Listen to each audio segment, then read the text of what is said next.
Well, good evening, crowd. Welcome to Goose Creek. Glad y'all showed up. Glad y'all weren't part of the choir. If y'all had been part of the choir, we'd have been done for tonight.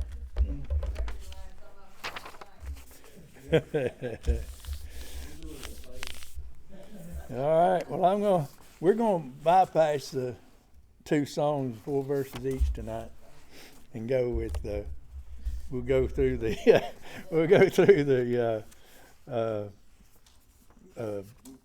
starts the obituary. Dang gum. We'll go through the bulletin here. So the 20th, Fellowship Building Reserve, Joyce Blanton. 21st, cantata, the morning service, and the treat bags will be given out after the morning service. Lottie Moon offering, evening service at 6 p.m. and a business meeting after the service. And then, of course, we got Christmas Eve, no Wednesday night service, and Christmas Day.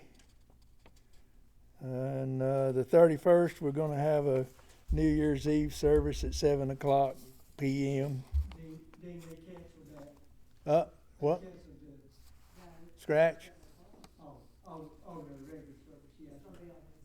Yeah, that's right. So on New Year's Eve? No, they gonna have it at 7 o'clock, not at 10 o'clock. Oh, okay. All right. All righty. Well, okay. Philip, would you mind opening us in prayer? Heavenly Father, we thank you, God, for another day of life. Lord. God, we thank you for the blessings that you give Regina, Lord. We just praise you for that. Other ones, Lord, are going to do these tests, Lord. I pray that you'll touch them and do the same for them. And God, I just want to ask if you would, Lord, just be with the choir as they practice, and Lord, and just bless them for their efforts, Lord, and just bless the song. God, I just ask you to be with Brother David, Lord, that you'll give him strength, Lord, and that you'll also give him the words that we need tonight, Lord. Lord, I just pray for Ann as well, Lord, that you'll touch her and give her a healing touch. God, we love you and thank you. Ask these things in Jesus' name. Thank you. Before I start on the message, I want to just talk to you in a minute about some personal feelings I have right now.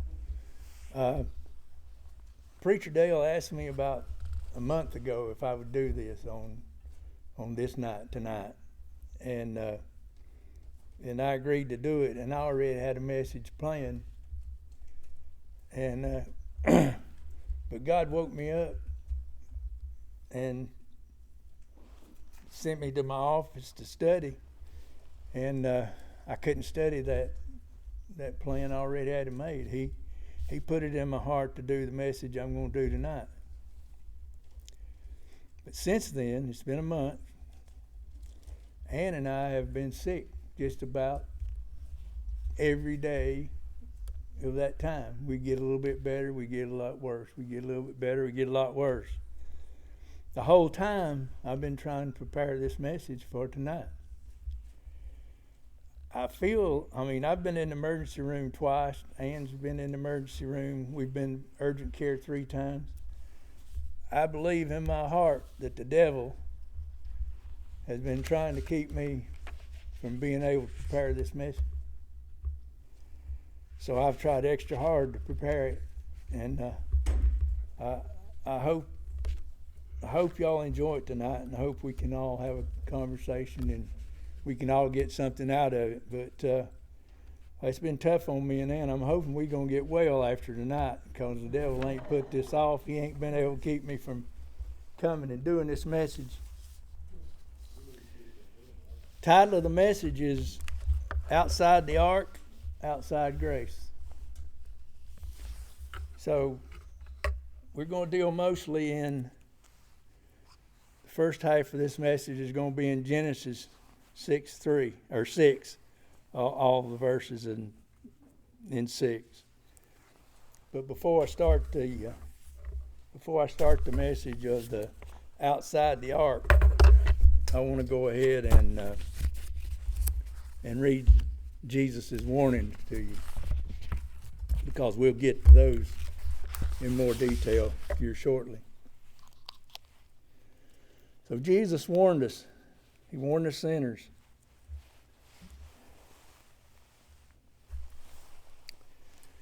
He warned us in Matthew 24:37 through 39. But as the days of Noah were, so shall also the coming of the Son of Man. For in the days that were before the flood, they were eating and drinking, marrying, giving in marriage, until the day that Noah entered into the ark, and knew not until the flood came and took them all away. So shall also the coming of the Son of Man be. So that's Jesus' warning before we start into the world before the flood.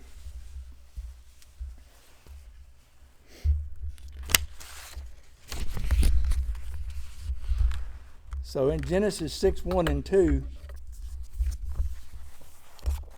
and it came to pass, when men began to multiply on the face of the earth, and daughters were born unto them, that the sons of God saw the daughters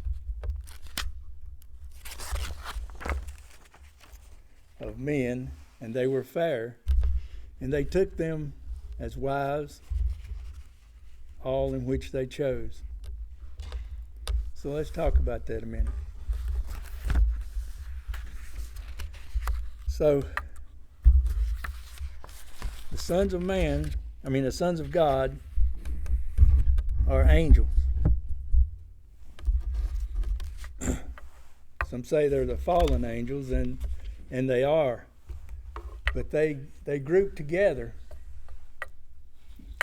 and they come to earth from heaven. They left heaven, come to earth to chase the daughters of the human men and women.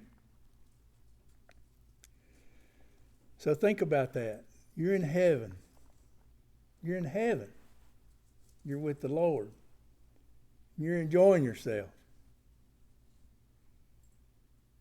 And you leave heaven. How can you imagine leaving heaven to come to earth? Sin of the flesh. It's the biggest thing that gets men in this world before then and today. Sin of the flesh. That's what they came for. They saw they were pretty. Ooh, we better go. We better go check into that. And the Lord said, My spirit shall not always strive with man, for that it also is flesh, yet his days shall be 120 years. So the 120 years come up. It'll come up again, and we'll talk some more about it in a little bit when we get a little bit more into the flood.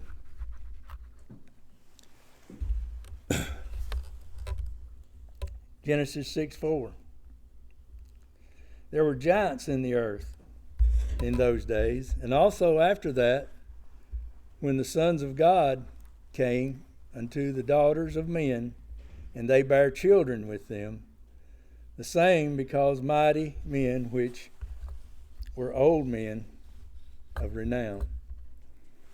So now you got giants that are a mix between the fallen angels, the angels that left heaven, and human daughters.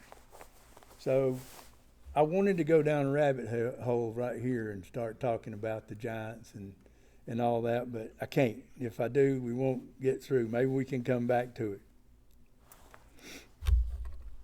So in Genesis 6:5, and God saw the wickedness of man was great in the earth, and that every imagination of the thoughts of his heart was only evil continually. So basically, the only thoughts that men were having and humans were having was evil. Self-pleasure. What else can we do to make ourselves feel good? That's all they thought about.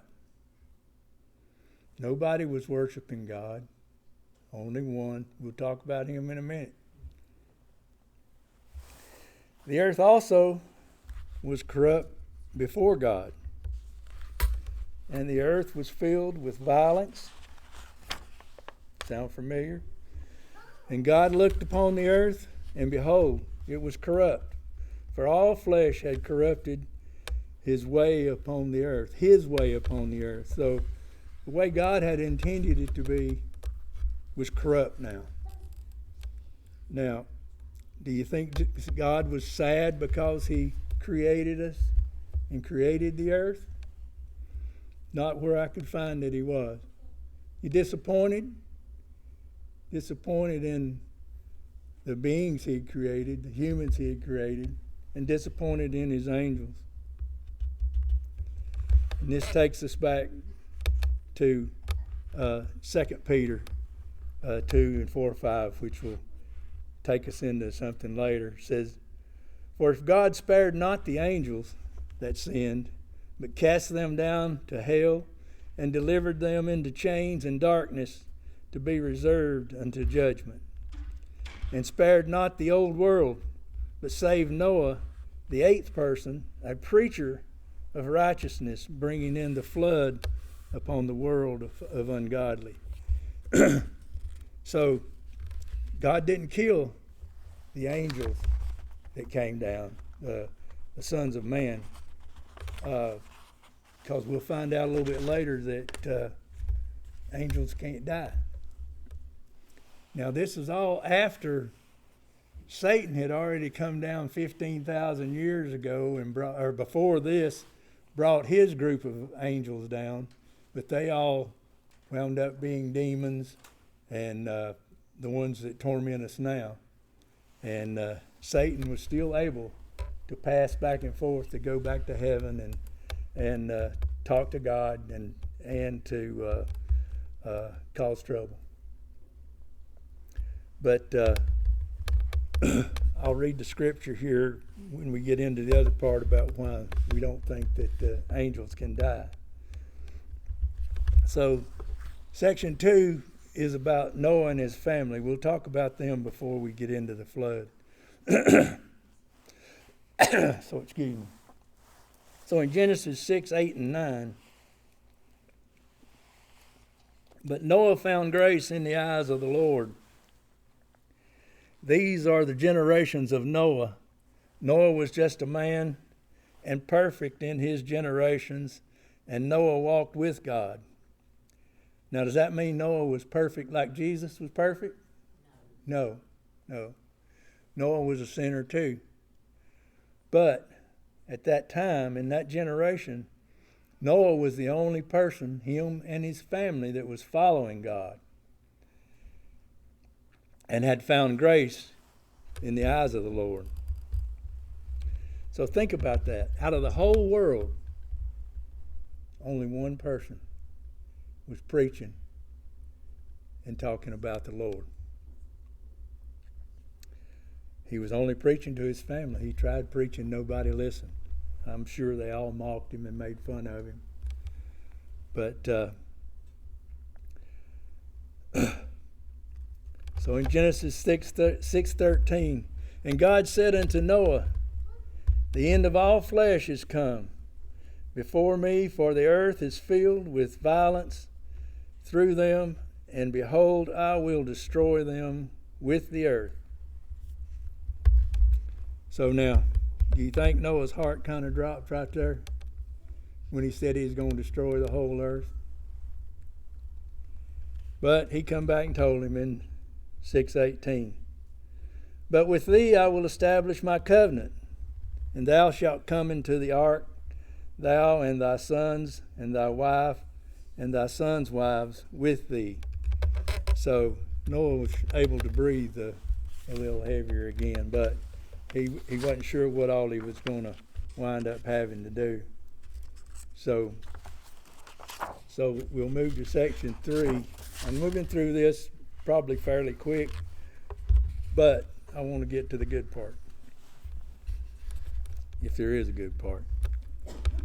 So section 3 is God commands Noah.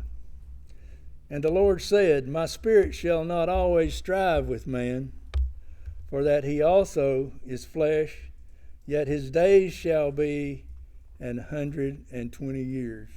So we're back to the 120 years. What he's basically saying is he's given the earth 120 years to come around. If they don't, then that's pretty much it. So he's commissioned Noah to preach for another 120 years while he's building an ark.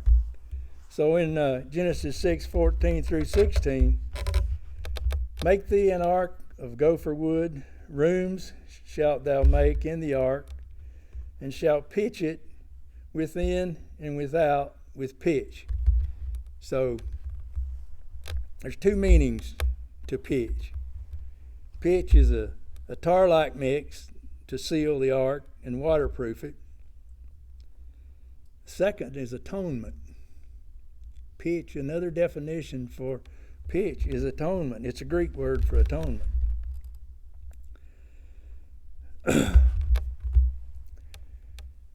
And this is the fashion which thou shalt make of it.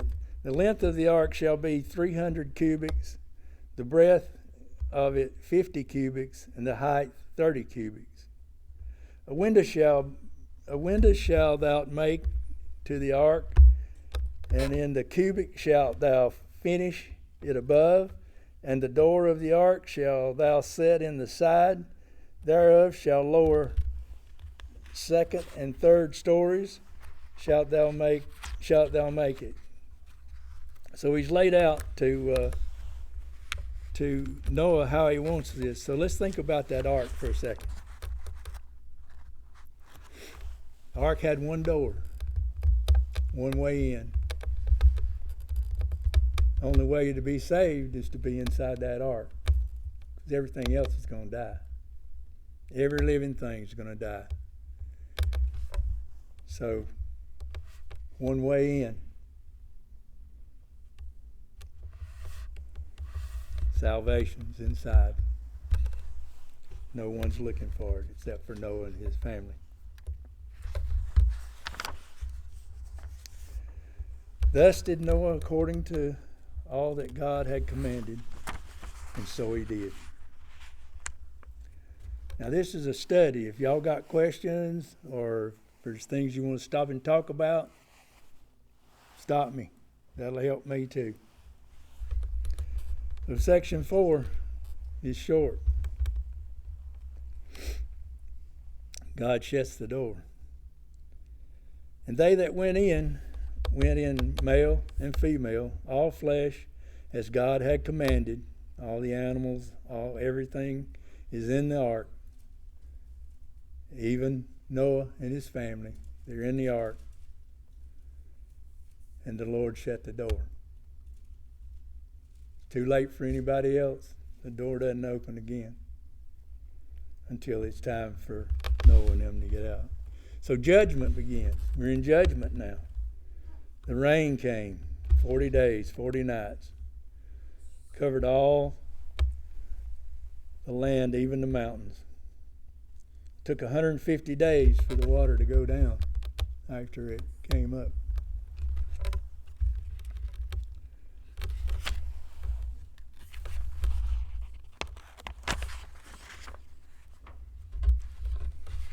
Flood and the judgment. And all flesh died that moved upon the earth, both of fowl and of cattle and of beast, and every creeping thing that creepeth upon the earth, and every man, all in whose nostrils was the breath of life, and all that was in the dry land died. And every living substance was destroyed, which was upon the face of the ground, both man and cattle, and creeping things, and the fowl of the heaven. And they were destroyed from the earth, and Noah only remained alive, and they that were in the ark.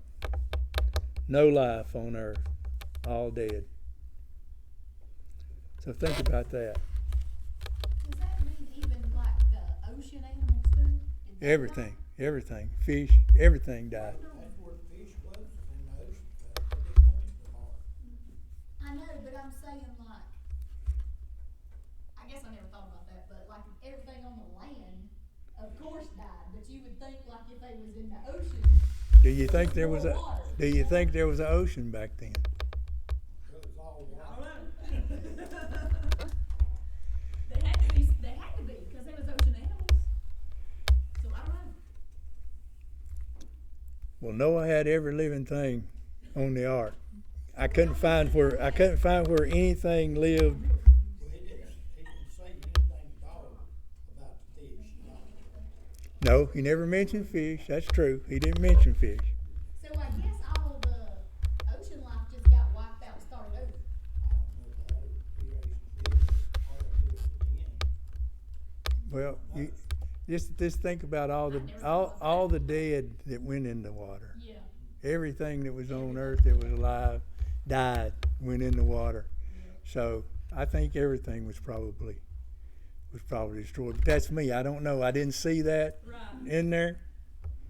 I didn't ask that question though. That's a good question. He said if everything to the twos, actually was more than that. He went in the clean stuff, because he had to make sacrifices, he had to feed some animals. Yeah, that's true. And he had killed each for himself, probably. That's true. You ever go where that ark in, Ohio? I hadn't been. I do want to go, but I haven't been. It's amazing. But all I can base this on is Noah said no life remained on earth except for those that were in the ark.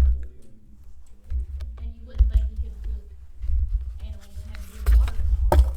Maybe they weren't there. Well, I don't know. Like again, all I can say is it said everything on earth was dead except for what was in the ark. There was lions and bears and stuff like that in there, and they didn't eat the people, so God wanted the sea creatures to be in there. Because in the beginning, it does say that he made animals in the sea, didn't it? Do you remember that? What's that? Like in the beginning, when it's talking about God made the animals and all this, doesn't it say that he put animals in the sea? I don't know. I don't remember that either. That'd be something good to look up. That'd be a good rabbit hole to go down when we can run down some and maybe if the preacher was here he could answer it. But Philip, you got any input on that? I don't know. Solve the world's problems. But I believe it does say that he did fill the sea with. That's what I was thinking, fill the sea with animals, but then if there was nothing left alive, then I wonder if he just made them again. Well, see, you think the oceans would have been poisoned, right? With all the dead animals and everything, the oceans would have been poisoned. I would guess. Okay. So I don't know. I don't know. I have never thought of that before. All right, so that was the judgment.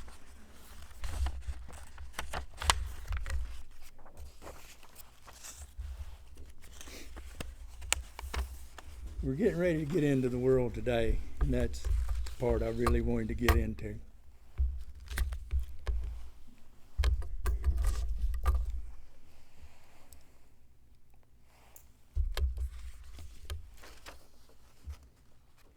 So the conditions before the flood: wickedness everywhere, violence filled the earth, sexual corruption, demonic influence, mocking of the warning, humanity ignored God. The last days, our time, conditions today, moral decay everywhere, violence in the earth, sexual sin and pornography, demonic deception, scoffers and mockers ignoring God's warning.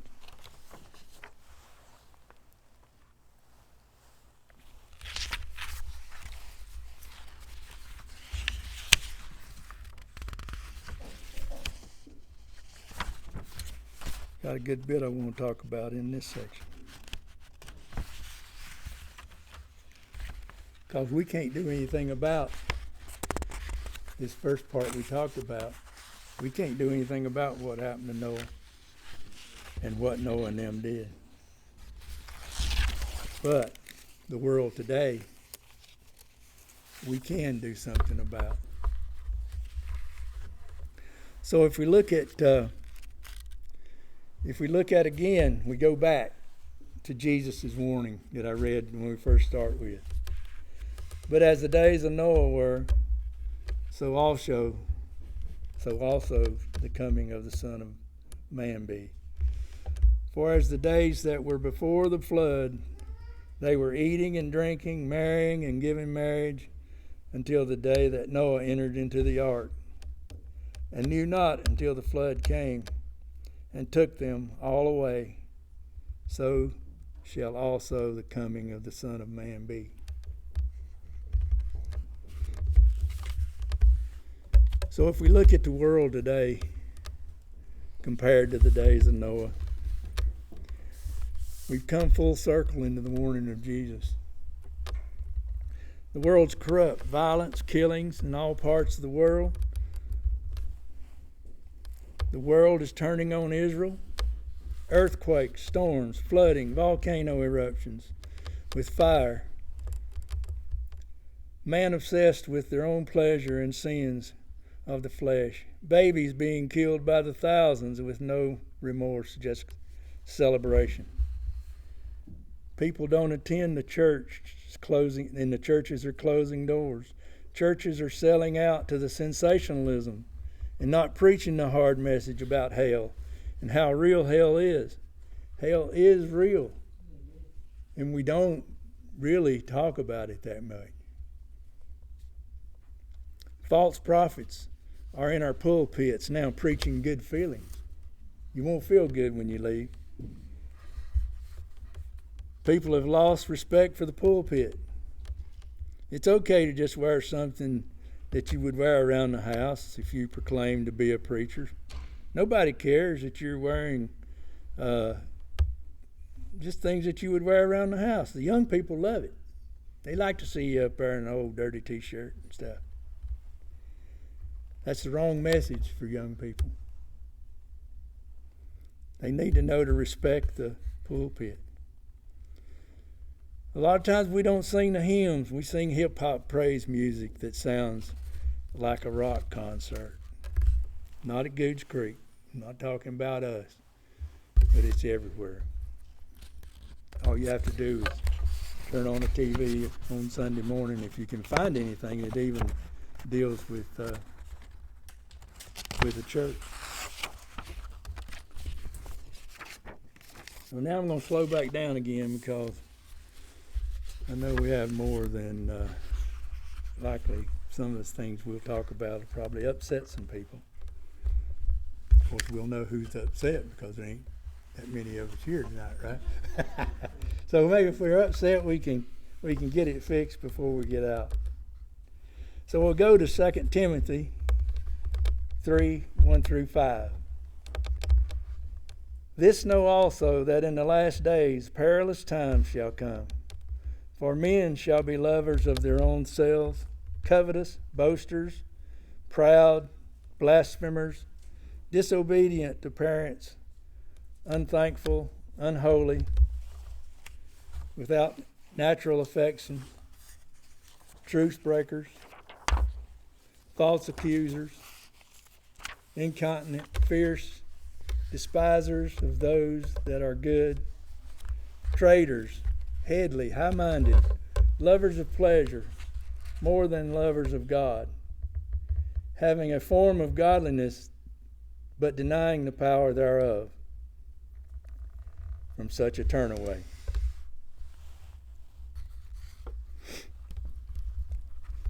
2 Peter 3, 3 and 4. Knowing this first, that there shall come in the last days scoffers, walking after their own lusts, and saying, where is the promise of his coming? For since the fathers fell asleep, all things continue, and they were from the beginning of the creation. 2 Peter 3:9. The Lord is not slack concerning his promise, as some men count slackness, but is long-suffering to upward, not willing that any shall perish, but that all should come to repentance.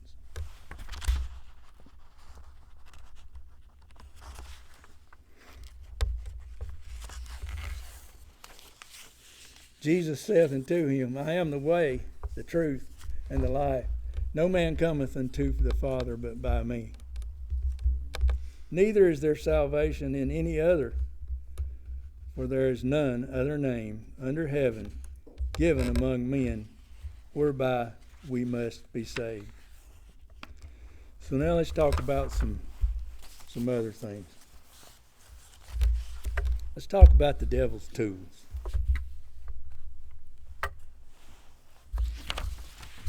What kind of tools do you think the devil has that he's using on us now?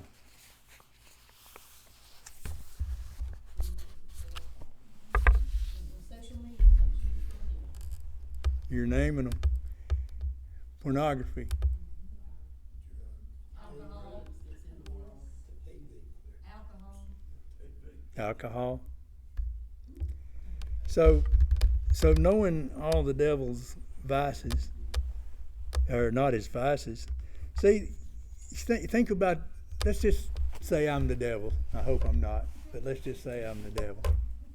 So if I'm thinking about it, don't ask her. So if I'm thinking about it and I look around and I'm assuming that everyone here is saved. You know Jesus Christ, you've been washed in the blood, and you're saved. What does the devil want with you? What would I want with y'all? Too late. God's got you. To keep us from getting anybody else. I want your attention. It's exactly what I want. I want your attention. I want you watching that TV. I want you looking at that cell phone. I want you sneaking home and getting in the basement and looking at that pornography, because that's going to drive you on. I want you thinking about your girlfriends that you're running around on your iPhone. I want you thinking about all those things, because if you're doing that, you're not bringing anybody else in. You're not helping to save anybody else. So if I can keep you busy, I know I don't have you, but I can use you as a tool against all these others that still have an opportunity to be saved. And then you become a tool. Never thought of it that way. This thing right here,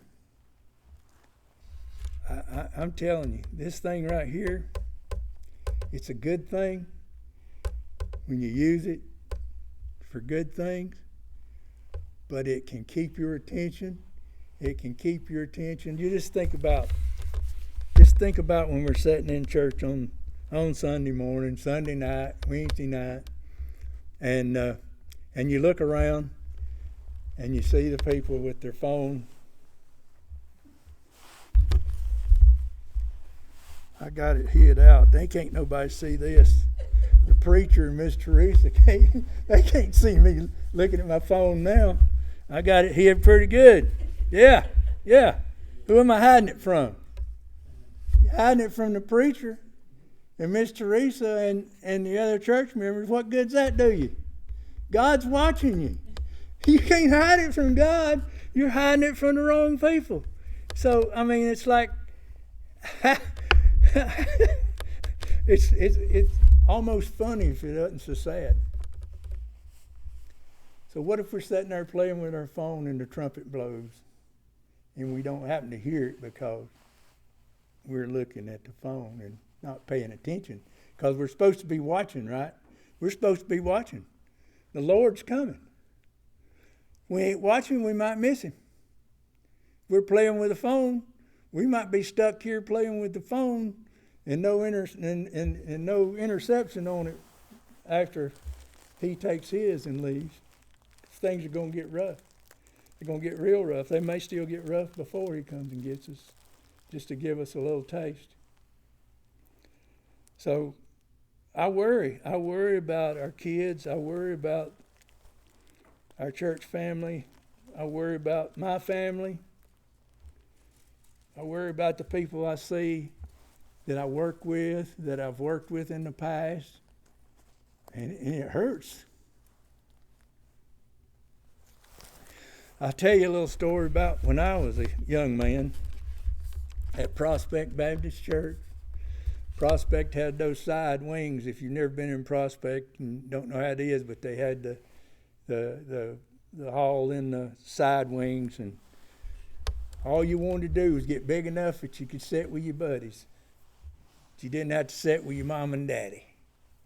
I got big enough, sitting over in the wing with my buddies. 3 or 4 of us there lined up. We grinning. We didn't have no cell phones to hide. But we had them pencils that was there. And we had them offering envelopes that we could peel apart. We could write notes and pass it up the line. So like nobody could see us with our heads down, writing them notes and passing it down the line. So I'm sitting there writing one, sitting with my buddies, not listening to a word the preacher's got to say. Like everybody else that sits around in here and plays with their phone, don't listen to the preacher. So anyway, I was sitting there and I'm writing that note. Well, this big hand comes across, pulls that pencil out of my hand, snatches that piece of paper, and then that big hand pops me upside my head and sits down beside me. And he looks at me like, boy. So then I didn't want to, but I knew I had to look over at my mama because I knew it was going to be bad. So I sure didn't want to, but I did. I just kind of glanced over, and what I got was that.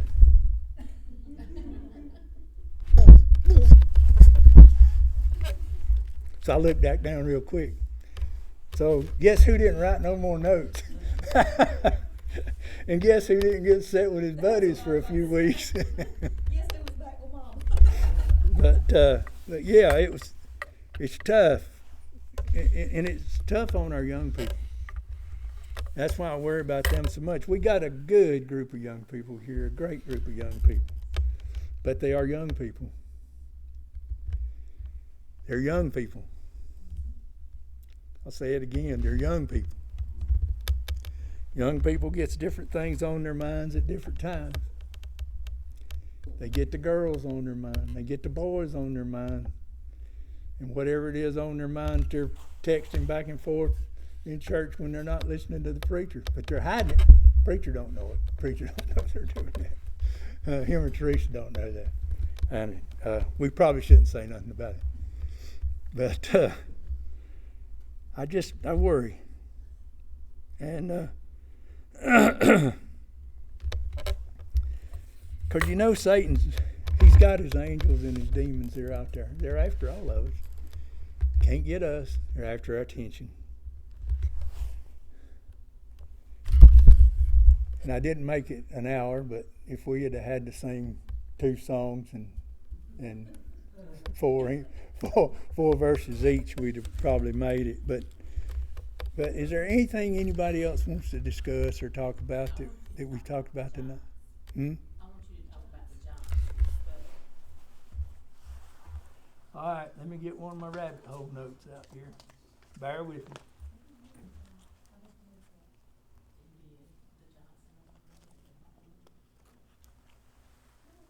See if I can find it.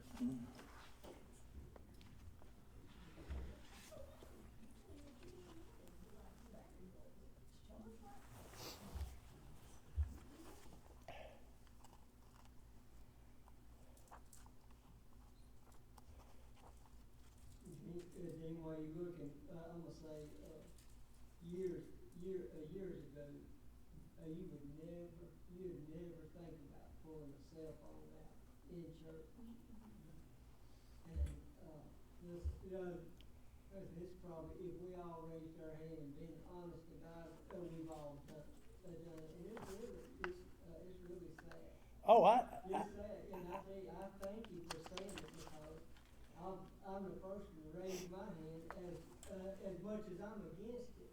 At times when some of them rabbits get to run, I'll pull out my phone and I'll take some of my people that ain't at church, that's on my list, and just tell them, you need you. And you know, that ain't good.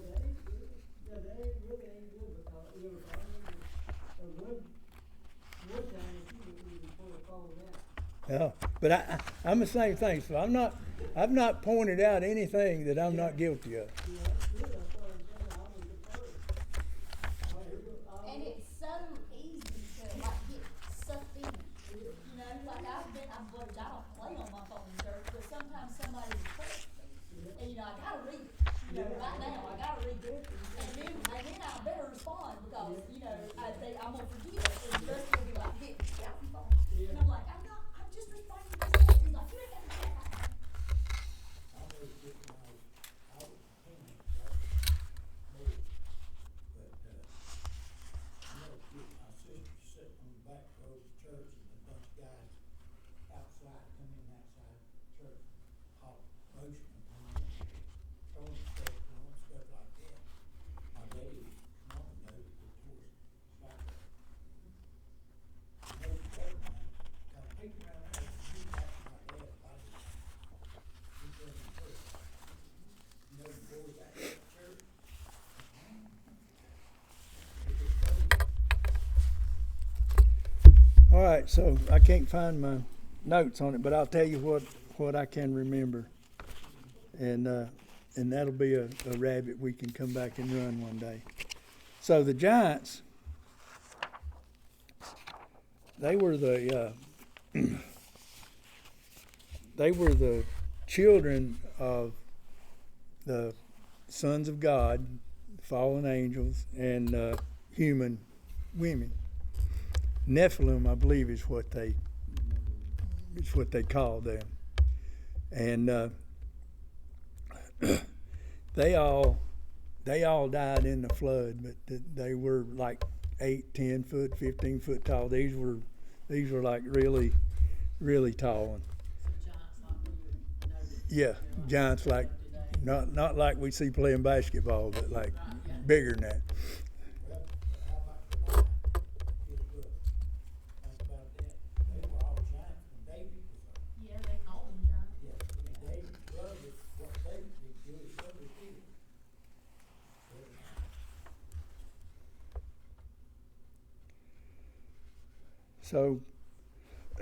So what happened to those angels? God bound them all in chains. He didn't kill those angels. He bound them all in chains, and put them down in the pit, put them in darkness until judgment. So they're still alive, and I'm trying to find the verse that tells us why we don't believe angels can die. Now, I've got so many notes. I've ran so many rabbit holes. I've been working on this for a month. I've been working on this for a month. And I had that marked. I wanted to make sure I got that point out.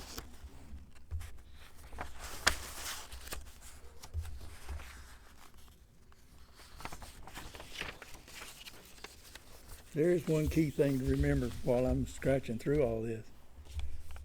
The door of grace is still open. And when you compare the ark to Jesus, Jesus has got one door. You can only come in one way. So everything about Noah was pointing to Jesus in Jesus' time. Because it's one door, one way. There'll be only the ones that are saved and go through that door will make it. Once the rapture comes, it's going to be 7 years. There may be some that make it after that, but it's going to be rough. a rough road for them. Let me see if I can find that verse that says, that explains why the angels don't die.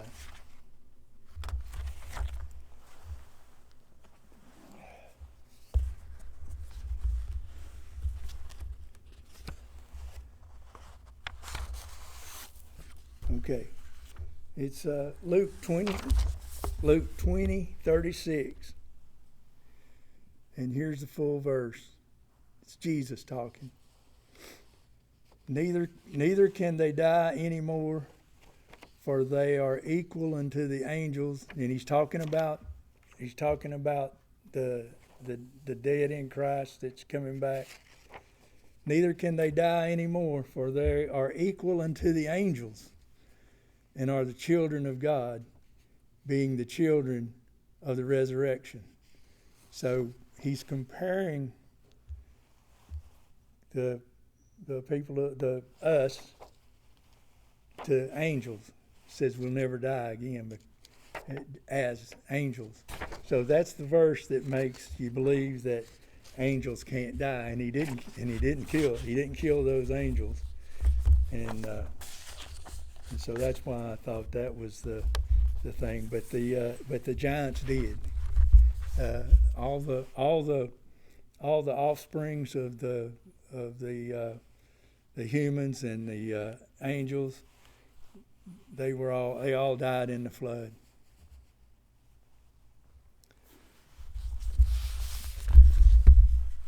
More questions?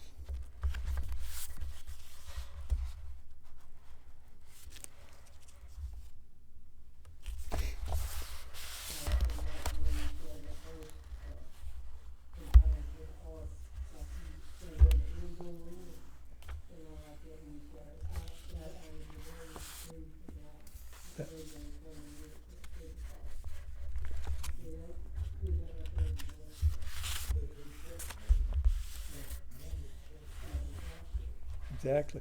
The Lord shut the door to the ark, and God and Jesus is the one that'll shut the door when the Lord tells him to come get his bride in the rapture. He'll shut that door then, and then to get that door open again, it's 7 years.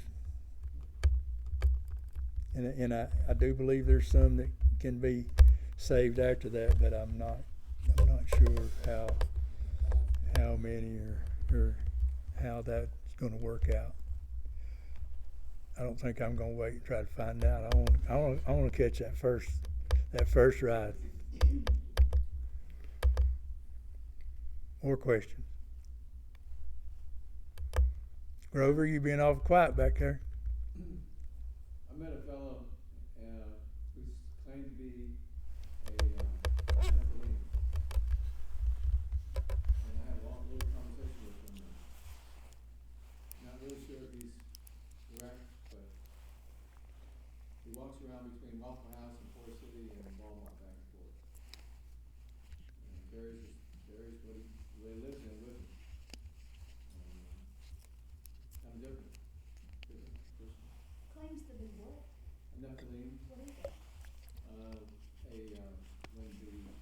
When Noah was in the ark, he lived in his family, but those who lived on the earth, they died, they perished. They became the present day demons that are our people today. And he claimed to be one of those Nephilim. One of the of Genesis chapter 6, verse 4.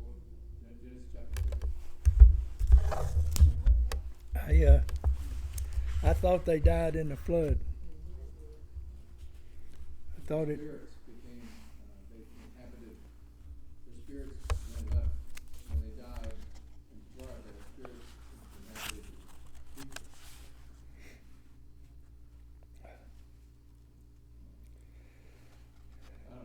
I don't know. I know. I specifically looked that up, and of course, I could be wrong. I mean, I'm not the Bible scholar that I should be, but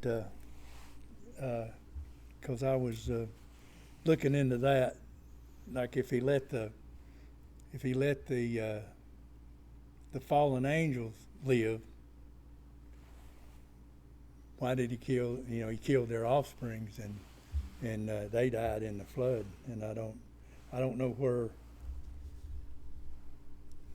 I haven't seen anywhere else in the Bible that angels have fallen since that. And like I said, I could be wrong again. I'm not a Bible scholar. Does anybody know of anywhere in the Bible where angels have fallen since? Well, but all the angels that failed with Satan, they're the demons that walk around here on earth. Yes, Walk around here on earth. yeah, but they're not angels anymore. Look at the thing, he ain't the best looking thing in the world. But the ones that came with Satan, they didn't remain angels. They became demons and whatever else you want to call them. So I missed the first part because I had to take chemistry class, but which angels are you talking about being made? All right, let me do that part right quick again, because that was the very first thing. Genesis 6:1-2. And it came to pass when men began to multiply on the face of the earth, and the daughters were born unto them, that the sons of God,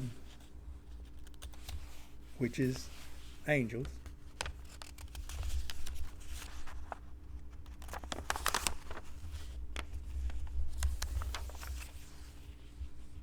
that the sons of God saw the daughters of men, and they were fair, and they took them as wives in all which they chose. So they, Angels did that. yes, they was a group of angels. They called them sons of God, called them angels in other parts. Some parts tried to say they were watchers, but watchers I think was a completely different rabbit hole I went down. But so just what we were talking about, you're sitting up there in heaven, you're an angel, you got it made, you're already there, you know you're there forever.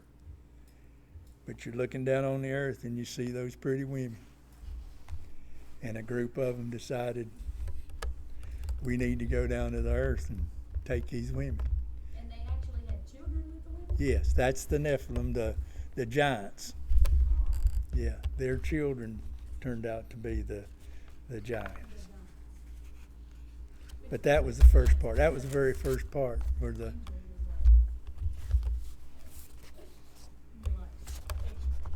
But yeah, I tell you what, if you haven't read it in a while, go to Genesis 6 and read through Genesis 6. All those verses, it brings out all this stuff. It blew me away. I had forgot so much, and it was such a blessing to go back through, and a blessing and a curse to go back through and see how bad it was, but how it probably wasn't as bad compared to where we are now in the world. Because He bound them and put them where? he says he put them in a dark place. At first said he put them in a pit, and then he said he put them in a dark place until judgment. So they're chained and bound. That was all those angels that came down. And those are different from the ones that left with. The devil with Satan.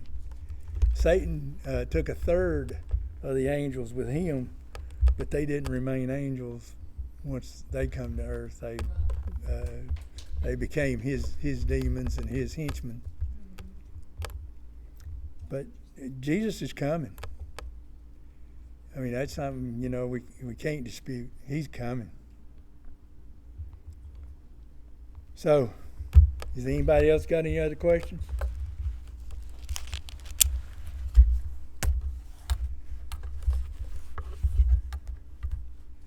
Well, I've enjoyed bringing this to you tonight. It's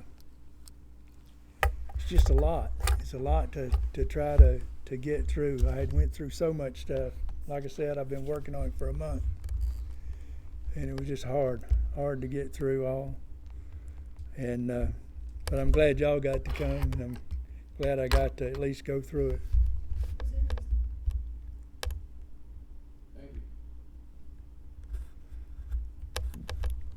So, Grover, would you close us in a prayer, please? Father God, we thank you, Lord, for Dean and his preparation of the sermon tonight. Thank you, Lord, for all those that were on the prayer chain letter that the pastor mentioned today. Pray that for each one of those would have a good result. Lord, we just want to thank you for Wednesday night. This fellowship is wonderful to come through and be with you, Lord, and learn more about your word in the middle of the week. Instead of going without Sunday to Sunday. And we thank you, Lord, for who you are. You're on the throne. We love you. Thank you for our salvation. In Jesus' name we pray. Amen. Thank y'all again for putting up with me. Whew. Glad I got that over with. Maybe I can get well now. Maybe the devil will get off my back now for a little while. Quit trying to get my attention. Hey, 3 minutes till. I'm going to give you 3 minutes back.